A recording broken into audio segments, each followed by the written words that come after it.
और अब खबरें विस्तार से। कानपुर शूटआउट के मोस्ट वांटेड विकास दुबे को मध्य प्रदेश के उज्जैन से गिरफ्तार कर लिया गया है। बताया जा रहा है कि विकास दुबे ने अपनी पहचान बताकर खुद ही गिरफ्तारी दी है। मैं विकास दुबे हूं, कानपुर वाला।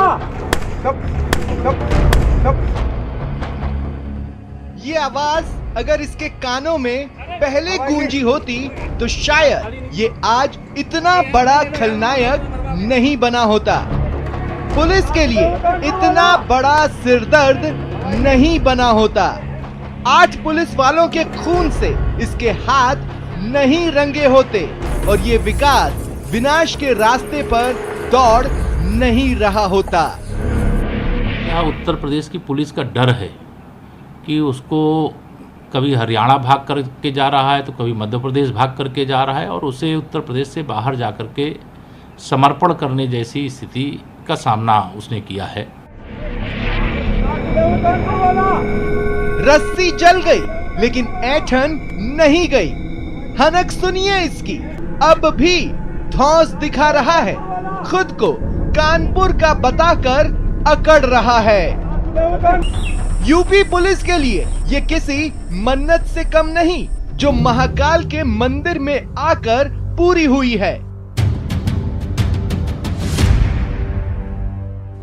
7 दिनों तक चली आंख मिचौली का खेल अब खत्म हो गया।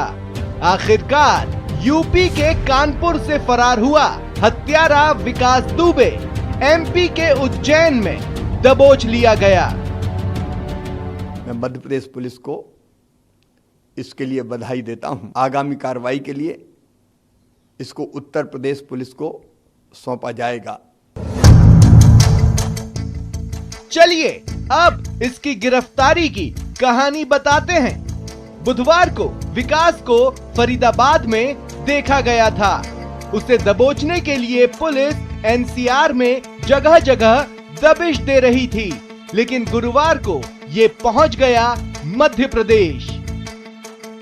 वक्त 9:55।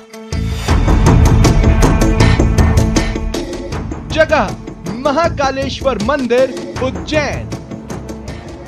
मंदिर के सामने विकास दुबे चिल्लाकर अपना नाम बताने लगा। मौके पर स्थानीय मीडिया को भी बुला लिया। स्थानीय मीडिया के साथ ही स्थानीय पुलिस भी महाकालेश्वर मंदिर के सामने पहुंची और विकास दुबे को गिरफ्तार कर लिया। ये इतनी नृशंस हत्या और की घटना जो हुई थाने वाली, उसके बाद से ही हमने पूरी मध्य प्रदेश को पुलिस को अलर्ट किया हुआ था। अलर्ट मोड पर मध्य प्रदेश था। जैसे ही संदेह हुआ तो उज्जैन में महाकाल मंदिर से हमने गिरफ्तार कर लिया है। 7 दिनों तक यूपी सरकार और प्रशासन के लिए सिरदर्द बने विकास दुबे की गिरफ्तारी के बाद भी सियासत नहीं रुक रही।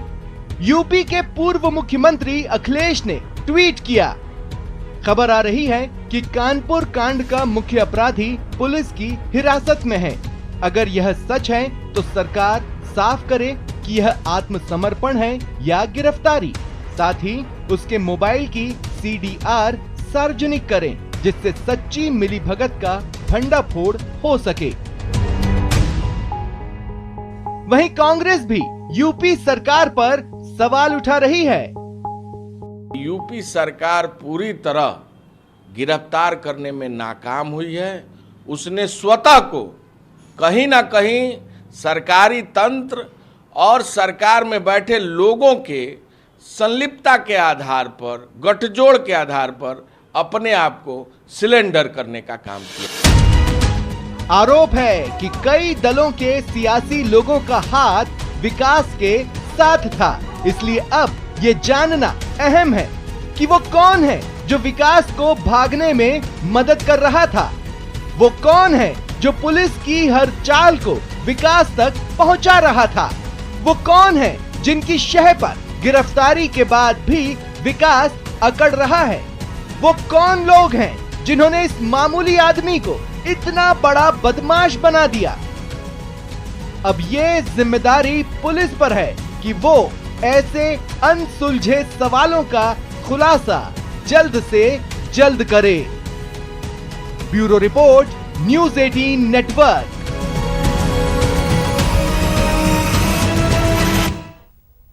लगातार चल रहे सफाई अभियान के बाद भी जम्मू कश्मीर में आतंकवाद की जड़ें अभी खत्म नहीं हुई। आपने अपने सफाया से बौखलाए आतंकियों ने बांदीपोरा में बीजेपी नेता शेख वसीम बरी पर हमला किया और वसीम के साथ साथ उनके पिता और भाई की भी हत्या कर दी।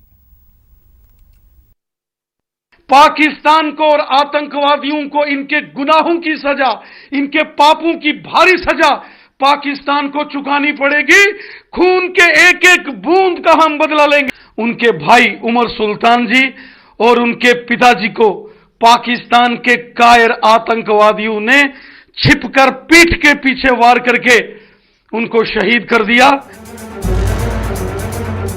शेख वसीम बारी की सुरक्षा में 8 कमांडो तैनात थे, लेकिन हमले के समय उनके साथ एक भी सुरक्षा कर्मी मौजूद नहीं था। यही वजह है कि बीजेपी नेता इस हत्याकांड के लिए सुरक्षा कर्मियों पर लापरवाही का आरोप लगा रहे हैं।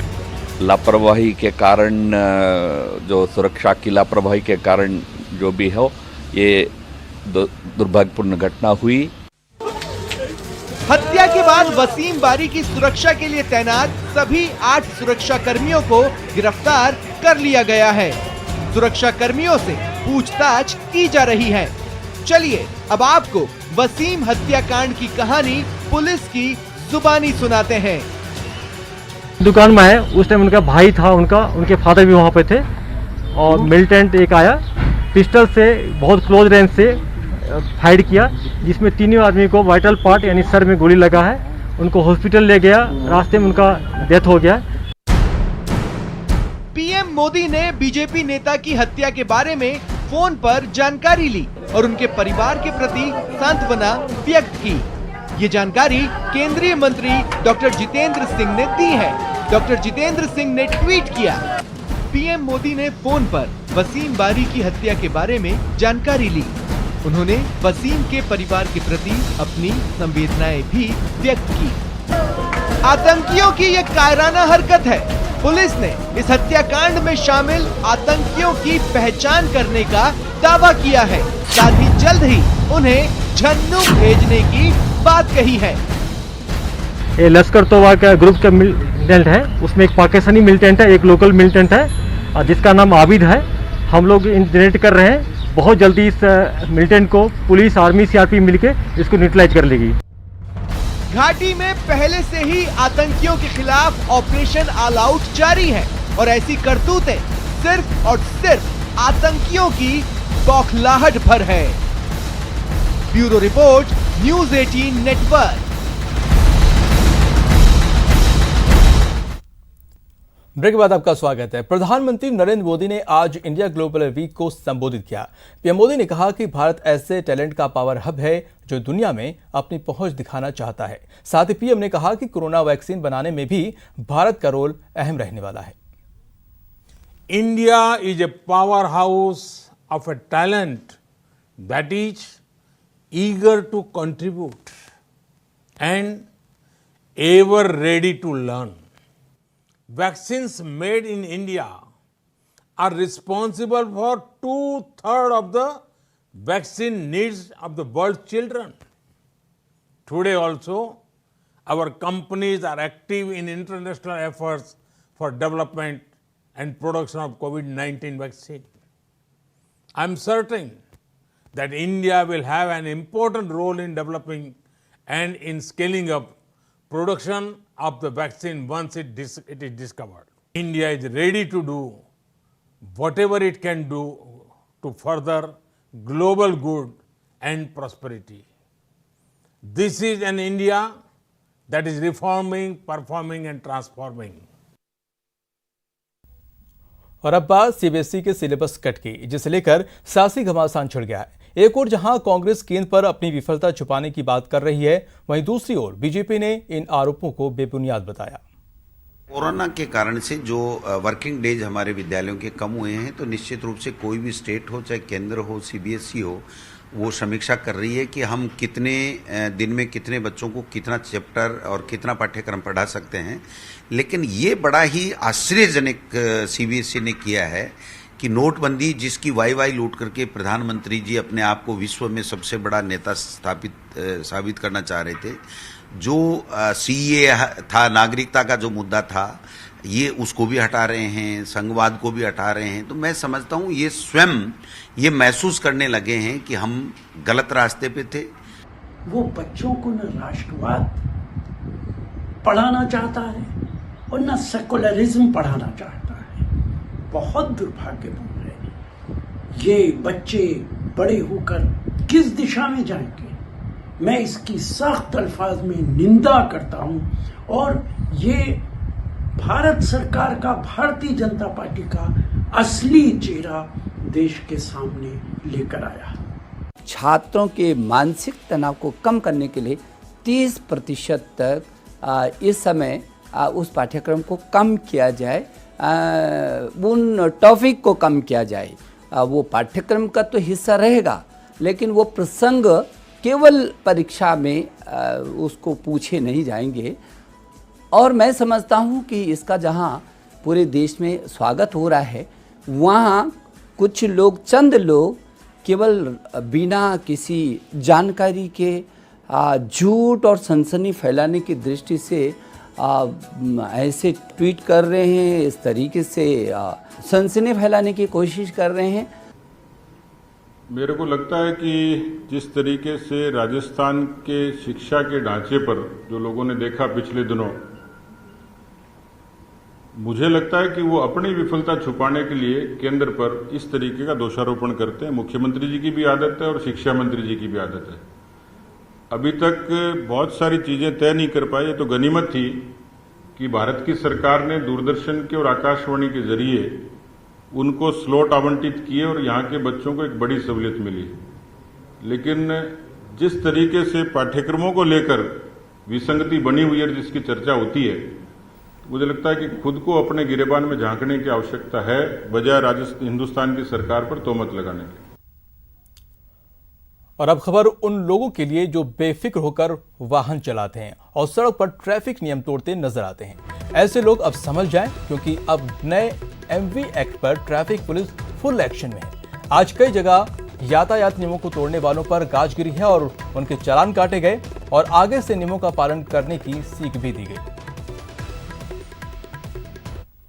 और अब बात UGC की गाइडलाइन पर हो रहे प्रदर्शन की करते हैं, जहां पर शहर शहर NSUI ने प्रदर्शन किया और UGC की गाइडलाइन के खिलाफ विरोध प्रदर्शन किया।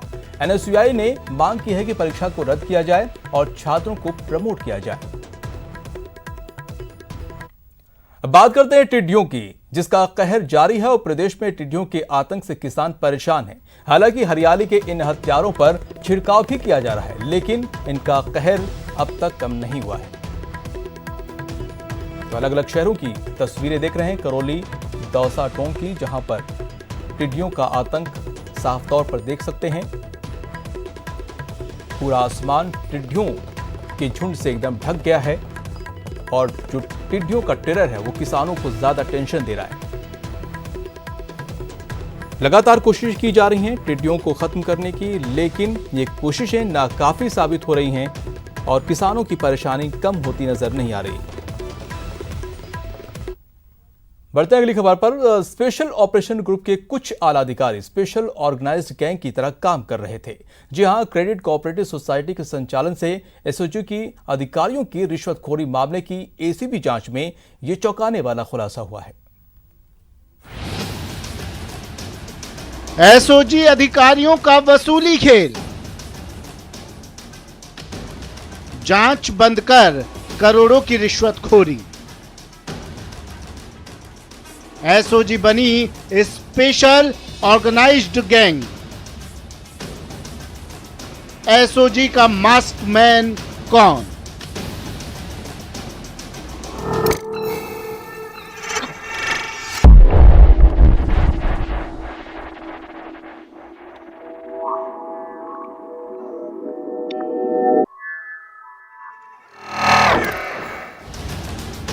जी हां, स्पेशल ऑपरेशन ग्रुप, जिसका काम है अपराध पर लगाम लगाना, लेकिन एसओजी के अधिकारियों ने अपने फर्ज का सौदा कर महकमे को स्पेशल ऑर्गेनाइज्ड गैंग बना दिया।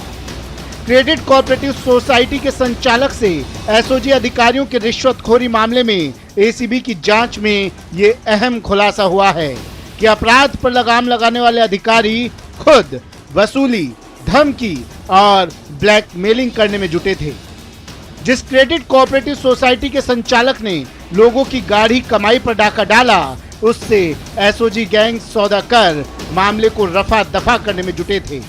इस मामले में जो दर्ज एफआईआर हुई है, उसके मुताबिक वसूली गैंग के प्लान के मुताबिक परिवादी को टॉर्चर कर करोड़ों रुपए की रिश्वतखोरी का जाल बिछाया गया था। उस प्लान के मुताबिक सबसे पहले एसओजी के इंस्पेक्टर विष्णु खत्री ने परिवादी को मानसिक रूप से प्रताड़ित करना शुरू किया।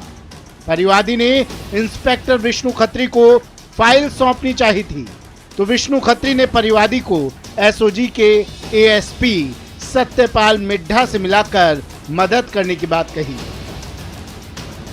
तारीख 28 मई 2020।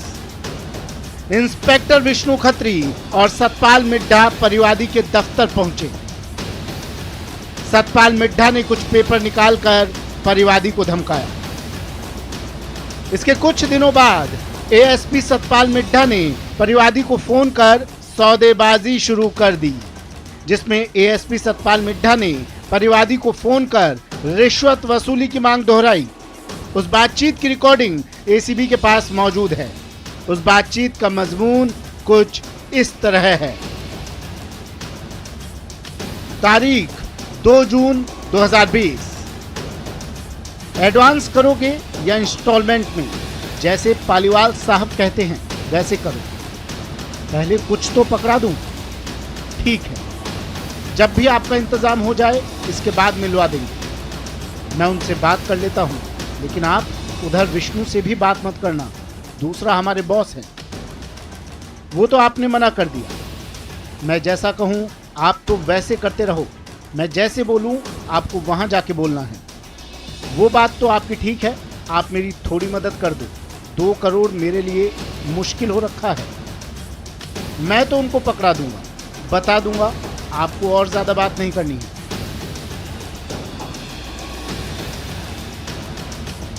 तारीख 7 जून 2020। देखो, अब जो बात करनी है ना वो आप उनसे कर लें। मैं कई दिनों से यही तो कह रहा हूं। आप तो बस अपनी 2 बातें कर लेना। मेरी जांच बंद कर दो, कर सकते हो तो एफआईआर मत करो बस। पहले तो 40 लाख की बोले थे सर, 2 करोड़ तो बोले ही नहीं थे, पर बाद में 2 करोड़ रुपए, 3 करोड़ रुपए तक। इसके ऊपर बात मत कर लेना, मैं कोशिश करूंगा कम से कम करके कर लेना। समझ गए ना? ठीक है, मैंने आपको पहले ही कहा था जितनी जल्दी हो जाए तो ठीक है। मैं मकान बेच के ले गया और वो कहे कि अब इससे ज़्यादा तो मैं कहीं का नहीं रहूँगा। हाँ, ठीक बात है। इस बातचीत के बाद वैशाली नगर के तमन्ना टावर में आरोपी सतपाल मिड्ढा ने परिवादी को एडीजी अनिल पालीवाल से मुलाकात करवाई। सतपाल मिड्ढा और परिवादी के बीच हुई बातचीत की mobile phone voice recording ACB के पास मौजूद है, जिसे दस्तावेज में शामिल कर लिया गया है और पूरे मामले की गहनता से जांच शुरू कर दी गई है। एसीबी की ओर से परिवादी के बयान के बाद वसूली में शामिल अधिकारियों को तलब कर पूछताछ की जाएगी, जिसके बाद कई बड़े खुलासे हो सकते हैं, जिसमें तमन्ना टावर में सौदेबाजी के लिए मास्क पहनकर पहुंचे उस आला अधिकारी के चेहरे से भी नकाब उठेगा, जिसने वसूली गैंग बनाकर एसओजी की साख पर बट्टा लगा दिया। न्यूज़ 18 राजस्थान के लिए जयपुर से राकेश शर्मा की रिपोर्ट। इसी के साथ इस बुलेटिन में इतना ही। नमस्कार।